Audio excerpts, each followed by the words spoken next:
Welcome to the UFC 274 press conference. Saturday night from the Footprint Center here in Phoenix. A pair of championship bouts headline a loaded fight card. First to the stage, one of the legends of the 155-pound division and the entire sport. Please welcome the former interim UFC lightweight champion, El Cucuy, Tony Ferguson!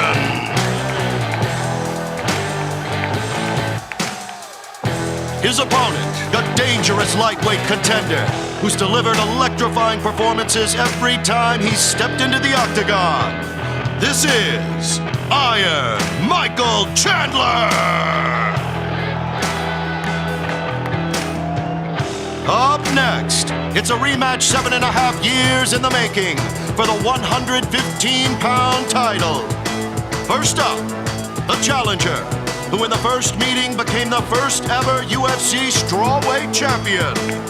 Riding a 5-fight win streak, here is Carla Esparza!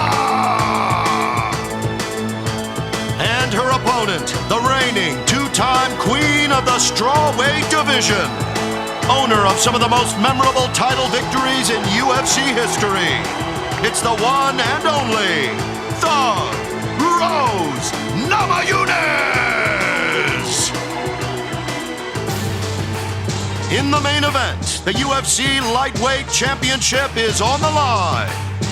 Introducing first, a destructive force who's finished 20 of his 23 wins. Here is the former interim UFC Lightweight Champion, Justin the Highlight Gaethje! On the other side, this man owns records for most finishes, submissions, and performance bonuses in UFC history. Looking to extend his win streak to 11.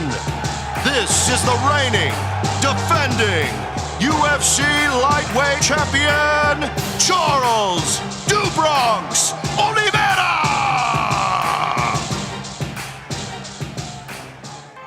All right, how about this crowd? Phoenix, Arizona!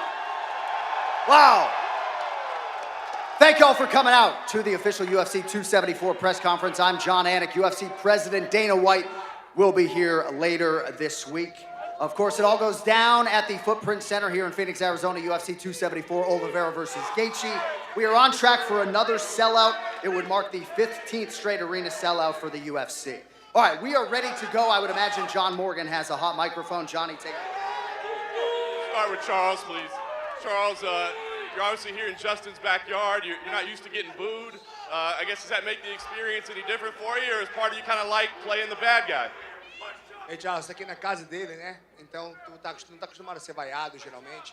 Mas isso aí te preocupa, te incomoda de algum jeito, tá vaiado na casa dele? Isso faz parte. Eu tô pronto pro show. Eu nasci pra isso. Eu sou iluminado. Amanhã não. Sábado vocês vão ver um grande show. It's part of the game. It's part of the game. I'm used to it. I know I enjoy the journey the whole time. All I care about is the fight. I don't care what the fight is. I'm going to win the fight. I'm the champion. And Charles, of course, your doubters say that earlier in your career they've seen you quit in fights and they believe you still have the ability to quit in fights. How do you address people that say, they worry about your resolve in fights like this? Muita gente que ainda fala, né? Que desiste. Que você desiste, que espera que você desistir, que fala. O que você acha para falar para a galera que tem um saco você... Vocês não viram a última luta? Vocês não viram? Eu tô pronto, eu sou iluminado. Vocês não acreditam? Então vocês vão ver de novo. Did you guys not watch my last fight? I'm blessed. I'm made to do this. I'm born to do war. I'm chosen by God to do this. I was born in the fire. I'm not gonna quit anywhere ever. For Justin, please. Justin, we've seen Charles's...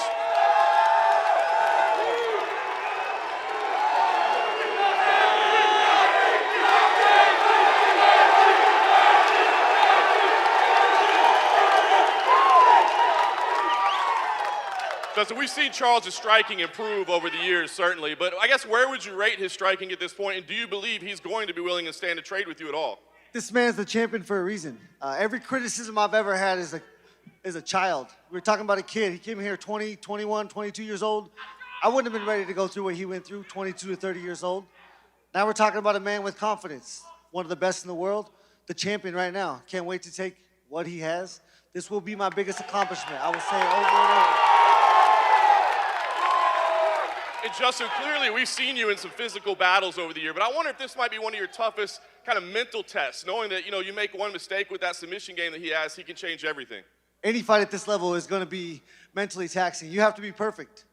First one to make a mistake will end up in a bad position, and, that's why I love this sport. It takes one shot to put a dude out, one position to fall in, one submission. It doesn't matter. I'm here for war. I wish we didn't have to talk about it because, war doesn't involve talking. And here we are. Question for Tony here at the end. I got an answer for you. Phoenix!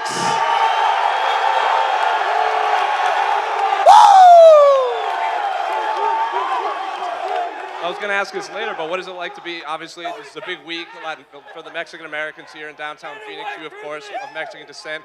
How important is it to fight here in Mexico with this reception you got today? Oh, man, it's been a year since I've been inside that octagon. I can't wait to show up for you guys on Saturday. Put in a lot of time, a lot of effort. Let's go! And finally, looking at Michael, there's obviously his last 3 fights, 3 totally different fights, quick finishes, and then a war against Justin. What version of Michael Chandler are you expecting on Saturday? It's going to be a great fight. I can't really talk too much shit. I'm going to go out there and just put the pressure on him. You guys are going to be entertained. I don't really want to talk too much and embellish on too much, but it's Blades and Shades, baby. And finally, for Michael over here, yesterday at Media Day, you kind of alluded that this could be you fighting in enemy territory here in Phoenix. So now that you are here and you see the reception that Tony's getting, what do you make of the fan receptions towards you when you walk out? What do I make of my reception? Yeah, of the fans. Oh man, this is there's gonna be parity in every single city that we go to do these fights, man. Hey, you're fighting Tony Ferguson on Cinco de Mayo weekend, so I expected to have a little bit of a wall to go up against. But hey, man, I'm excited to compete. I've competed all over the country, and I'm excited to go out there and do it. Then finally, obviously from the outside looking in, a lot of people.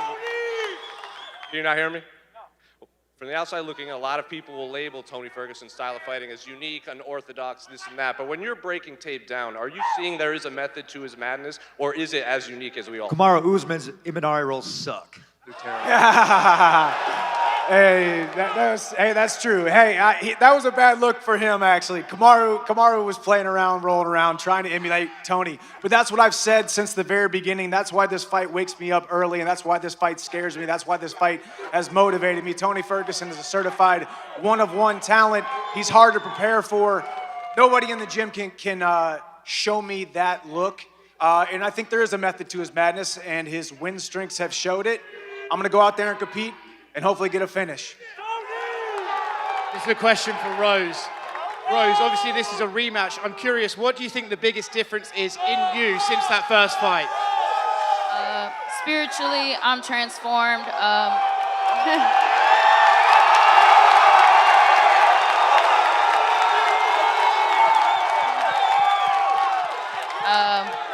Yeah, I'm so much more grateful and blessed in my life. My relationship with God is so much stronger. Yeah, and I just owe him everything, so that's the main difference. Do you see a lot of difference in her, or do you think she's still similar to the same fighter that you first fought? No, she's definitely better. I think she's got more muscles. I think she's stronger.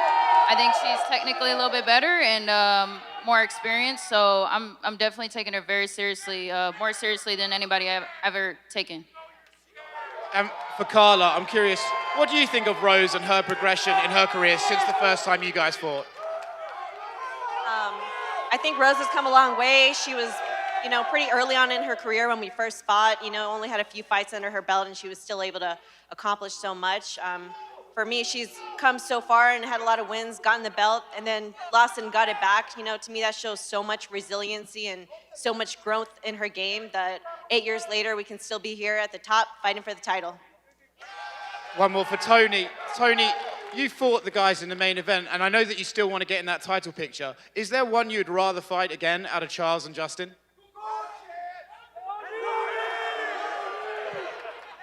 Yeah, Charles. I'm gonna be real, and Gaethje. I'd like to fight every one of them, but I'm gonna be real. Not looking forward past Chandler. This is gonna be a pretty lame conference for me because I'm really focused. I put all the time, I put all the energy in where I need it to be. I kick myself inside that octagon this Saturday. I'm gonna go out there and do my work, man. Hey, Tony, one more for you. Between the main card fighters, there's 99 post-fight bonuses already given out. I know last time you fought, you were able to convince Dana to raise them up. I know he's not here, but are you going to campaign for that again? I'd say let's get some insurance for these fighters. Let's raise the tier up, you know what I mean? When they did the Reebok deal, they had tiers, so how many fights you had inside the octagon. I'd say we do the same thing, man. We all have families, we all have to support our systems. And let's do that shit, man. I don't know, Dana's not here, but insurance. I want bigger bonuses. Bigger bonuses. For sure, and health insurance. But bigger bonuses. Grown-ass man, I have to look forward to my family, so insurance is cool for me. Justin, on that tip, I mean, you've been pretty much a bonus machine every single fight. You have lots of competition this time. Are you still confident you get one for this fight? Yeah, when you're in the main event, you know, you have a much better chance fighting a guy like Charles. He has 20 subs, I got 19 knockouts. Whoever gets the finish will get a bonus, guaranteed. And then John Anik, just kind of within this conversation, this card obviously very deep with all these big names, people who've been around a long time. Where does this rank in the events you've called in terms of the credentials of these fighters? You know, I get asked a lot to put shows in a proper context. I'll just tell you, I got some butterflies back in my suitcase for this one. So as you see, a lot of star power up here, and we'll get the focus back on them. Thank you, brother. Hello, John. This is for Charles. You used to be the underdog and you feel comfortable with that. Now you are the favorite. That make any different kind of pressure? How do you feel with that? Você sempre foi, não foi favorito, né? Sempre a primeira vez que agora que você é o favorito. Faz alguma diferença no jeito que você pensa? Cara, não faz tanta diferença. Eu vim aqui para fazer um grande show, vou lutar com um grande cara, um grande nome. Vamos fazer uma guerra. O importante é sair com a vitória no final de tudo isso. And Charles, you already fought Michael Chandler and Tony Ferguson. How do you see this fight going? What he said, it doesn't matter to him. Really doesn't matter to him if he's favored or not.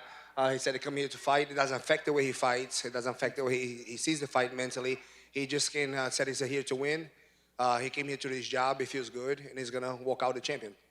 E agora eu sei que você already lutou Michael Chandler and Tony Ferguson. Como você vê essa luta? Olha, são dois grandes nomes. Michael Chandler anda pra frente o tempo inteiro querendo procurar luta. O Tony é um cara que é bem completo. Aquele que tiver bem melhor pra luta vai vencer. The last one for me, for Carla Esparza. In 2014, you were, without a doubt, the best fighter in the world, Invicta champion, the first UFC champion in this division. If you have to fight the Carla Esparza from 2014, how do you see this going to play out? What was your question? One more time, what was your question? For Carla, I say that if she have to fight the Carla Esparza from 2014, how do you see she's going to do against her? If I had to fight myself in 2014, I'd finish her. Like, I'd get the win, I'd knock her out, I'd finish her, everything. I feel like a completely different fighter. I've grown all these years, and I'd beat her 100%. Good luck on Saturday. Question for El Kukui, Tony Ferguson. Shmo! See you, ninja. El Kukui, for all the adversity you face in your entire life, how would you categorize this specific moment in your UFC career? I'm having fun now. This is actually really fun. I'm excited. Phoenix is awesome. We went over there and played basketball. So I'm excited just to go in there and do exactly how I visualize this on the drive out here. That's getting my hand raised in victory. Question for the champ, Rose. You're someone who fought for the title, you lost. You got a second opportunity, you won. What's the biggest lesson you'd give to Justin Gaethje getting his second opportunity to fight for the belt? Just stay in the present moment and, you know, just believe in your preparation. I mean, I've seen his preparation, and I know that he's better than he's ever been. So I'm really excited to see him perform. That's all I got, I'm sorry. Thank you. Charles, você já luta no UFC faz mais de 10 anos. Eu queria saber, você nesse período todo, você pôde ver muitos campeões. Que tipo de lição você tirou dos legados deles? e que você agrega para o que não fazer e o que você gostaria de que marcasse o seu legado? Olha, você nunca pode desrespeitar ninguém. Você tem que vir aqui como se fosse a primeira vez, em busca de um sonho. Você nunca pode achar que tá bom. Nunca tá bom. Você sempre tem que querer mais, você tem que buscar mais. Respeitar, ser humilde, sabe? Respeitar o próximo. Esse é o meu legado, é isso que eu quero deixar. Eu nunca vou desrespeitar ninguém. Eu sempre vou aqui em busca de um sonho. Hoje ele tá vago. Amanhã ele é meu de novo. Esse é o time da coisa. The question was, he's been around the sport for 11 years. He's seen a lot of champions fall, a lot of champions rise. How does he see his own career as a champion? The answer was, I don't see the belt as mine. I always see that I have to go and fight for it. I stay grounded. I work always hard. I stay humble to my family. I stay loyal to my team. I don't get let the press and all the fame and everything else to my head at all. I pay back to my community, and my legacy wants to be remembered as a person that came from nothing, from nobody, and climbed all the way up to the top, and got all the way to the top without ever having to step in anybody to get there. That's my legacy. Charles, mais uma, para finalizar. Loiro Pivete, de onde surgiu essa inspiração? Quantos membros da sua equipe você tem com cabelo platinado? E quanto tempo vai durar? Cara, isso aqui vai durar durante muitos anos, com fé em Deus. Acho que todo mundo pede, os fãs pedem, a equipe faz, e a gente chega aqui e, pô, todo mundo fica feliz, isso é o mais importante. Question was, what's the deal with the bleached hair? The team always come here with bleached hair. And how long is it going to last? He said it's going to last as long as he wants to. The team, is it something the team agreed on doing it, and he enjoys it? He likes the preparation, get his hair dyed, the whole team get prepared. It's part of the journey, and it makes me feel good. This question's from Michael Chandler. Dustin Poirier said a few days ago that he will probably fight the winner between you and Tony. What do you have to say about that? I'm focused on Saturday night, focused on getting through Tony Ferguson to see what happens next. I respect Dustin Poirier. We'll see what happens next. I don't really have anything to say about it. And if somebody had, Michael, if somebody had to play you in a movie, who would it be? I mean, I have no idea. Hopefully somebody who does a really good job and somebody who makes me look good. Myself.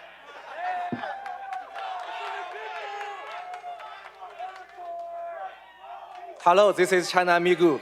Mr. Ferguson, we know that you practice Chinese Kung Fu like Wing Chun. So how does Chinese Kung Fu benefit your career as an MMA fighter? It helps bring me balance. More than anything, it keeps me slowing down, kind of makes me work on my technique more than anything, and the structure that it brings with it. Chi Sao all the time, and just making sure it's hand-to-hand, sticky hands all day. Thank you. Mr. Oliveira, we can see you gain a huge muscle mass after your last fight. So can I assume you plan to finish the fight? Ele viu que você ficou maior, tá ficando mais forte, tá crescendo. Você tá a pergunta dele é que você está planejando finalizar a luta. Olha, eu tô igual um tanque de guerra, andando pra frente, crescendo, evoluindo. Eu quero vencer, não importa como, nocaute, finalização, eu quero vencer. Yeah, I got bigger. I'm always evolving. I'm always growing. I'm always working hard. I'm a real grown man now, so of course I got more muscle mass. But it doesn't change the way I train. I have one objective: is to walk away with my belt as a champion. Thank you.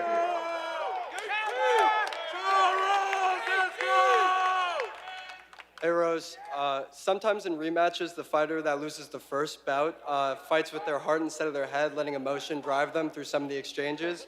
As people felt Petr Yan did with Aljamain Sterling last month, what are some things you do or tell yourself to stick to the game plan and avoid letting revenge cloud your focus? Just coming to peace and contentment with the past. You always got to be looking forward every day. You got to put your best foot forward. And then ultimately, it's just, I know so much time has passed since then. So, and really, I have no animosity towards her or anything like that. It's always a fight against myself. And if I can conquer myself and control my emotions, there's nothing that can stop me.